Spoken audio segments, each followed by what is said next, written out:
I've been delivering pizzas for Tony's Italian Kitchen in rural Pennsylvania for 3 years now. It's decent work, flexible hours, cash tips, and usually pretty routine. But there's one delivery that happened on a Saturday night in October that still makes me check my locks twice before bed. The call came in at 11:32 p.m. I remember the exact time because I was watching the clock, hoping to close early. 2 large pizzas, 1 pepperoni, 1 supreme, to an address I'd never seen before. The dispatcher, Jenny, read it off with a slight frown. It's way out on Millfield Road, she said, about 15 miles past the old grain elevator. You sure you want to take it? I can try to get Brian to cover it. I needed the money. College tuition doesn't pay itself, and late night deliveries usually meant better tips. I'll take it, I told her, grabbing my keys in the insulated bags. The drive started normal enough. I'd been down Millfield Road before, but never this far out. My GPS kept recalculating every few minutes, the blue line on the screen shifting as I drove deeper into the woods. The further I got from town, the darker it became. No streetlights, no house lights, just my headlights cutting through the thick Pennsylvania forest. After 25 minutes of winding back roads, I found the mailbox, rusted metal with hand-painted numbers that barely showed in my headlights. But there was no house visible from the road, just a long, unpaved driveway that disappeared into a wall of pine trees. I should have trusted my instincts right then, should have called it in, said I couldn't find the address. But I was young and stupid, and $43 in pizza represented a potentially decent tip. The driveway was longer than I expected, maybe a quarter mile of rutted dirt and gravel. Tree branches scraped against my Honda as I drove, and I had to go slow to avoid the deeper potholes. Finally, the trees opened up into a small clearing, and I saw the house. It was old, probably built in the 1940s, with peeling white paint and a sagging front porch. The roof looked like it might collapse in the next strong wind. But what struck me immediately was how every single window was lit up, casting an eerie yellow glow across the clearing. It was almost midnight, but this place was lit up like Christmas morning. I parked near the front steps and grabbed the pizza bags.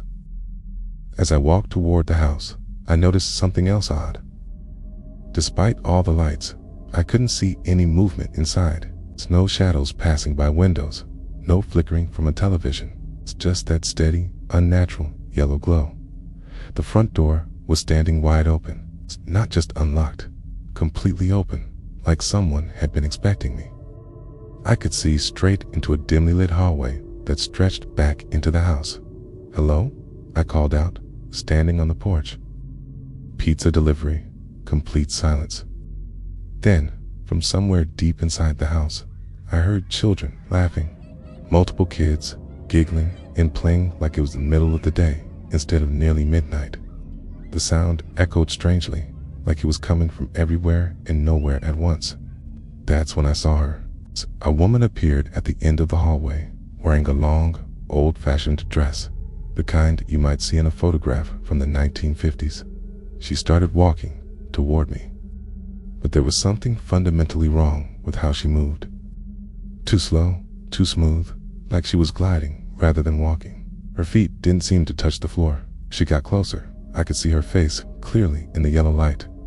Her skin was translucent, pale, almost glowing, and her eyes were completely black. Not dark brown or dark blue, but solid black holes that seemed to absorb light. When she smiled, revealing teeth filed 2 sharp points, I felt my blood turn to ice water. "Thank you for coming so late," she said in a voice that sounded like she was speaking underwater. The children were getting so hungry. Behind her, I could see other figures moving in the shadows. Adults with the same pale skin and black eyes, all watching me with predatory interest. The children's laughter was getting louder, more frenzied, and I realized it was coming from all around me now. From the trees, from above, from underground. I didn't think, I just acted. I threw both pizza bags at her and ran for my car, fumbling for my keys as the laughter surrounded me. My hands were shaking so badly, I could barely get the key in the ignition. The engine turned over on the third try, and I gunned it down that driveway, not caring about the potholes or the branches scraping my car. In my rearview mirror, I saw the house one more time. Every window was still lit, but now I could see small shadows dancing behind the glass.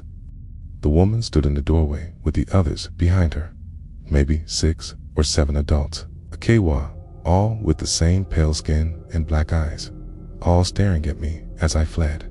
I didn't stop shaking until I was back in town. The next day, I couldn't stop thinking about what I had seen. I went to the county courthouse and researched the property records. According to the official documents, that house had burned down in 1952, killing an entire family, 2 parents and 6 children. But there were newspaper clippings from that time that told a different story. The Brennan family had lived there for 3 years before the fire. Neighbors reported strange sounds at night, children laughing at all hours, and adults who never seemed to age. There were rumors about rituals, about things that shouldn't have been happening in a Christian household. The fire had started in the middle of the night. When the volunteer fire department arrived, they found the house completely engulfed, but they could still hear the family inside. All of them, parents and children, laughing as they burned. My freshman year at State University, I was assigned to Whitmore Hall, one of the oldest dormitories on campus. Built in 1923, it had that classic collegiate Gothic architecture that looked impressive in brochures, but felt oppressive when you actually had to live there. Room 314 on the 3rd floor, sharing with a guy named Matthias, who was majoring in engineering. Matthias was a decent roommate, quiet, studious, kept his side of the room clean. He went to bed early and woke up early, which worked well with my night owl schedule. I'd often come back from the library or late night study sessions to find him already asleep, snoring softly. It was late September, about 3 weeks into the semester, when something happened that made me question my sanity.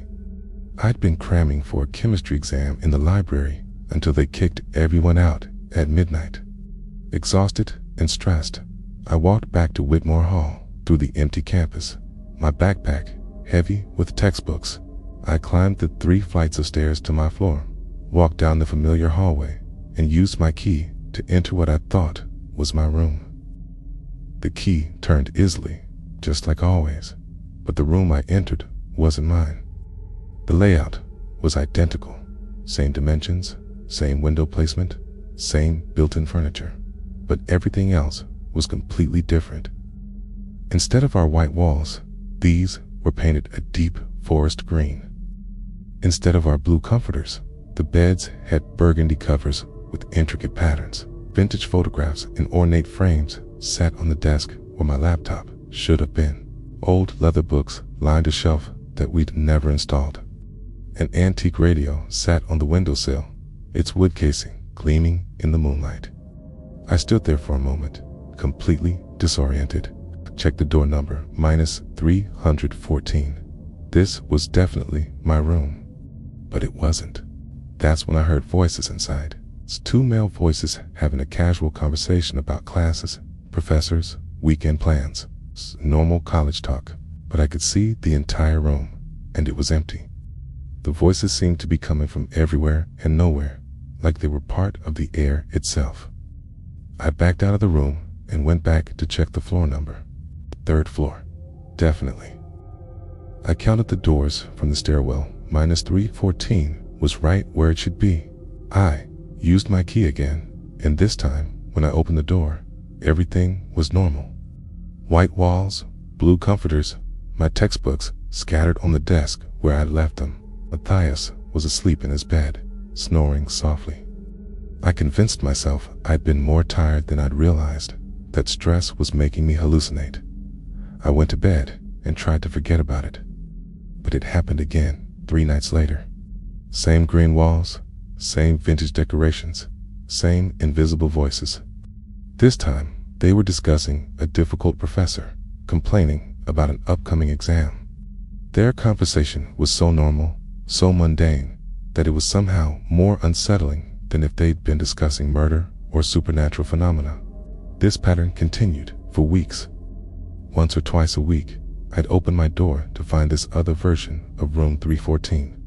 The voices were always there, always discussing the ordinary concerns of college students from what sounded like decades ago.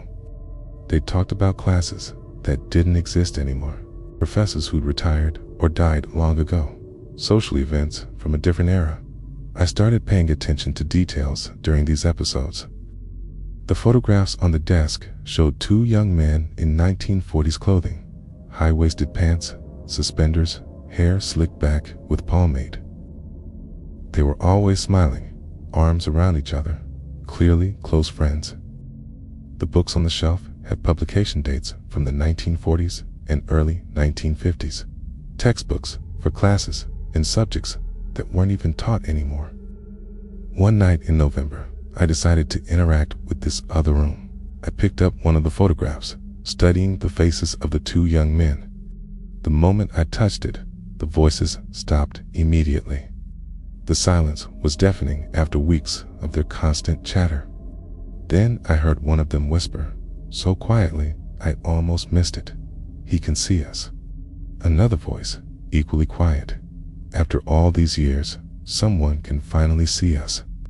I researched Whitmore Hall's history the next day, spending hours in the university archives.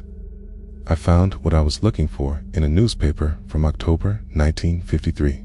Two students, Robert Chen and James Morrison, had been roommates in room 314. They'd been found dead one morning from carbon monoxide poisoning caused by a faulty heating system.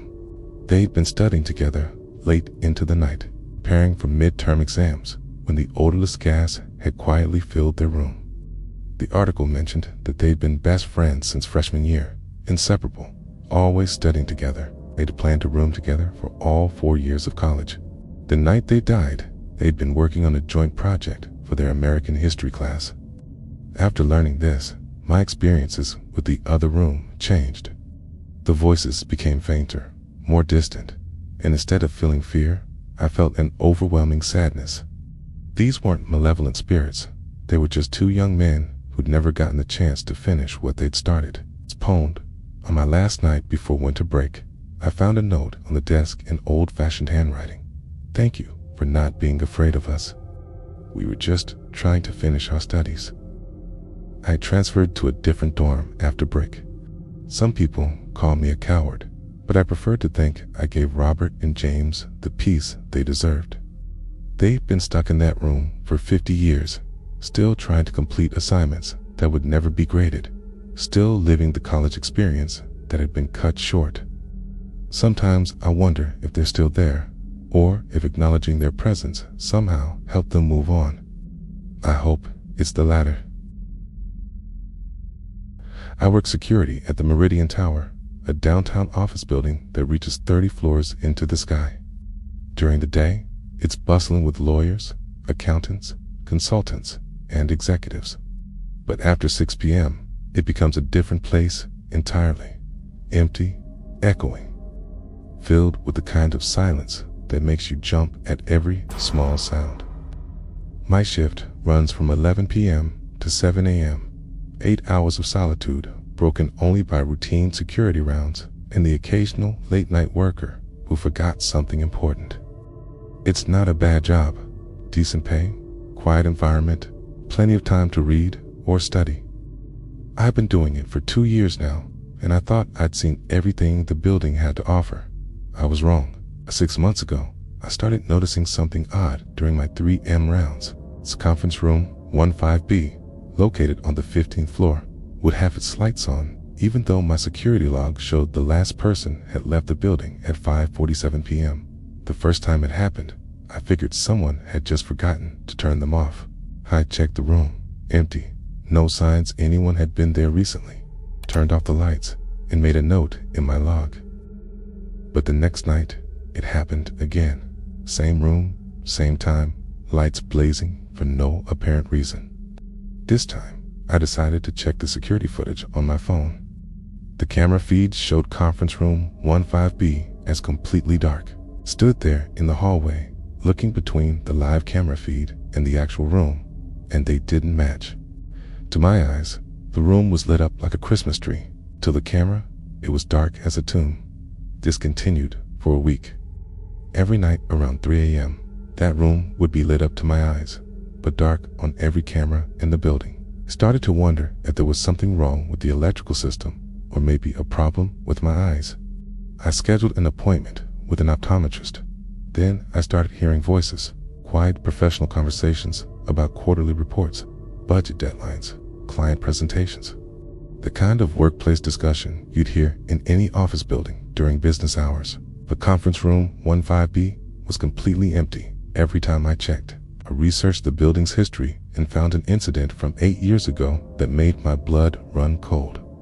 5 employees from Meridian Financial, the company that owned the building, had been working overtime in room 15B, preparing for a crucial presentation that would determine the future of their department. They'd been there all day, surviving on coffee and determination, racing against an impossible deadline. Around 3 a.m., an electrical fire had started in the wall behind the conference room's built-in projector. The building's sprinkler system had malfunctioned in that section, and the fire spread rapidly. All 5 employees had died of smoke inhalation, found still seated around the conference table. Laptops open, documents spread out, still working even as the smoke overcame them. The next night, I approached conference room 15B with new understanding. I could hear the meeting before I reached the door. Voices, more urgent now, discussing their presentation, talking about how their whole department depended on them getting this right. I could hear papers shuffling, keyboards clicking, coffee cups being set down on the table. I stood outside the door for several minutes, listening to 5 people who had died 8 years ago, still trying to complete the work that had killed them. Then I took a deep breath and opened the door. For a moment, just a moment, I saw them. 5 translucent figures around the conference table, exactly as they must have been that night. Laptops open, documents spread out, ties loosened from hours of intensive work. A woman with short blonde hair looked up at me, and her eyes met for 2 seconds. I saw confusion and sadness that broke my heart. The expression of someone who couldn't understand why they were still here, still working, still trying to meet a deadline that no longer mattered. She opened her mouth to speak, but before any words came out, all 5 figures faded like smoke. The lights went out on their own, plunging the room back into darkness. I quit the next day. I couldn't bear to watch those 5 people relive their final hours night after night, trapped in an endless loop of the work that had killed them. They died trying to save their department, working through the night because they cared about their jobs, their colleagues, their company. And in death, they were still trying to finish that presentation. My replacement, a guy named Dave, says the lights still turn on every night around 3 a.m. He's gotten used to it, treats it like just another quirk of an old building. Cut. Sometimes, if you listen carefully, outside conference room 15B, you can still hear 5 dedicated employees working late into the night, still trying to complete a presentation that will never be given to executives who have long since forgotten their names. I started babysitting when I was 16, mainly to save money for college. Word of mouth in a small town travels fast, and soon I had a steady roster of families who trusted me with their most precious possessions. The work was usually straightforward. Keep the kids safe, make sure they got to bed on time, clean up any messes. Easy money for a responsible teenager. The Hartwell family seemed normal when they first contacted me. Condre and Susan Hartwell, both successful lawyers who worked late hours and needed someone reliable to watch their 8-year-old daughter Emma on Friday nights. They lived in a beautiful Victorian house on Elm Street, the kind of place that looked like it belonged in a magazine. Emma was an unusual child, quiet, well-behaved, and mature beyond her years.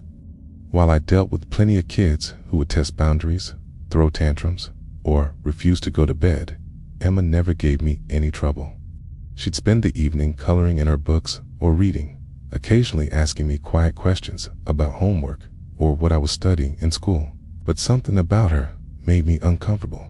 though I couldn't put my finger on what. She was too quiet, too perfect, too aware of things that should have been beyond an 8-year-old's understanding. The house had its quirks too. Old Victorian houses always have their sounds: settling wood, creaking floors, pipes adjusting to temperature changes. But the Hartwell house went beyond normal old house noises. I'd hear footsteps upstairs when Emma was sitting right beside me on the couch. Doors would close when we were the only ones in the house. The temperature would drop suddenly in certain rooms, making me shiver, even when the thermostat showed everything was normal. When I mentioned these things to Mrs. Hartwell, she'd smile and dismiss them as normal sounds that you get used to after living in an old house for a while. "These Victorian houses are full of character," she'd say. "You learn to live with their little quirks." But Emma's behavior was what really unsettled me. She had this habit of staring at empty spaces in the house, like she was watching something I couldn't see. She'd focus intensely on a corner of the room, or the top of the staircase, or the hallway that led to her parents' bedroom. But when I'd ask what she was looking at, she'd just smile and say nothing in a way that made it clear she was lying. The night everything changed was late November, cold and dark, with an early winter storm brewing outside. The Hartwells were attending a firm dinner that would keep them out until at least 2 a.m., and Emma seemed more subdued than usual. Instead of her typical activities, she sat in the living room staring at the staircase that led to the second floor. Around 9 p.m., I told her it was time to get ready for bed. She looked at me with an expression I'd never seen before. Not defiant, but genuinely frightened. "I don't want to go upstairs tonight," she said quietly. "Why not, sweetie? Are you feeling okay?" She was quiet for a long moment, then said, "He doesn't like it when people are upstairs at night." I felt a chill run down my spine. Who doesn't like it? The man in Mommy and Daddy's room. I knelt down to her level, trying to keep my voice calm. "Emma, there's no man in your parents' room. It's just us here tonight." She looked at me with those serious 8-year-old eyes, and what she said next made my blood run cold. "He lives in their closet during the day, but at night he walks around the house. He doesn't like children very much, especially little girls. I've seen him lots of times. He's very tall, and he wears a dark suit like Daddy's work clothes, but his face is wrong. Like it's not really a face, just something pretending to be one. Mommy and Daddy can't see him, but I can, and I think maybe you can too, if you really look." I didn't know what to say. Part of me wanted to dismiss this as an 8-year-old's imagination, but something in Emma's voice, her complete seriousness, made me take her seriously. "Emma, there's no one in your parents' room. How about we go upstairs together and I'll show you?" She shook her head. "He's waiting for us. He knows we're talking about him." Against my better judgment, I decided to prove to Emma that there was nothing to be afraid of. We went upstairs together, and I flipped on the light in her parents' bedroom. Everything looked normal. King-size bed neatly made, matching nightstands, dresser with family photos, large walk-in closet with both doors closed. "See," I said, trying to sound confident. "No one here." But Emma was staring at the closet doors with an expression of pure terror. "He's in there," she whispered. "He's waiting for us to leave so he can come out." To humor her, I opened both closet doors. Inside was exactly what you'd expect. Clothes hanging neatly on rods, shoes arranged on racks, storage boxes on shelves. Mr. Hartwell's work suits hung in a row, dark and professional. See, just clothes, and that's when I heard it. Someone taking a slow, deep breath from inside the closet. Not from the front, where the clothes hung, but from deeper back, like there was more space than there should be. Then I saw it, and my rational mind tried to reject what my eyes were telling me. One of the men's suits, dark navy, expensive looking, was moving slightly, not swaying from air currents, but moving like someone was wearing it. The shoulders were filled out, the arms hanging naturally at the sides. As I watched, frozen in horror, the suit turned toward us, as if whatever wore, it was looking directly at us. The breathing got louder, more deliberate. "Huh? and I could smell something wrong. Not just mustiness, but something rotten. Something that had been dead for a long time. I slammed the closet door shut and grabbed Emma's hand. We ran downstairs, and I immediately called the Hartwells with a fake emergency about Emma feeling sick, begging them to come home. They arrived within an hour, concerned and apologetic. Emma went straight to her room without saying a word, and I left as quickly as I could, making excuses about feeling unwell myself. I never babysat for the Hartwells again, but I couldn't stop thinking about what I'd seen. I researched their house and found a history that made everything fall into place. The Victorian had been built in 1923 by Harold Thorne, a wealthy businessman who lived there with his wife, Margaret, and their 7-year-old daughter, Alice. For 22 years, they seemed like a normal family, active in the community, regular churchgoers. But in 1945, everything fell apart. Margaret killed Alice and then herself, leaving a note that simply said, "I cannot let Harold hurt our daughter anymore. This is the only way to keep her safe." Harold had been suspected of abuse for years, but in 1945, such things were rarely discussed openly. After his family died, neighbors reported him talking to himself, having conversations with people who weren't there. He claimed his wife and daughter never really left, that they were still living in the house with him. Thorne died in 1963, found in his bedroom closet, wearing his best suit. The official cause of death was a heart attack, but neighbors said no one had seen him leave the house in over a year. He'd become a recluse, ordering groceries to be left on the porch, conducting all his business by telephone. I looked at the real estate records for the house over the decades. I noticed a pattern. Families with young children, especially daughters, never stayed long. Usually less than 2 years before they'd sell and move away. But families without children, or with only adult children, stayed much longer. I never told the Hartwells what I learned. How do you tell someone that their dream house is haunted by a man who hurt children when he was alive? But I still think about Emma and hope they moved away. Some places hold on to their darkness, and some people never change who they are, even in death. Harold Thorne was a monster in life, and death hadn't made him any kinder to children. He was still there, still waiting in that closet, still the same predator he'd always been. I just hope Emma stayed safe until they figured it out for themselves.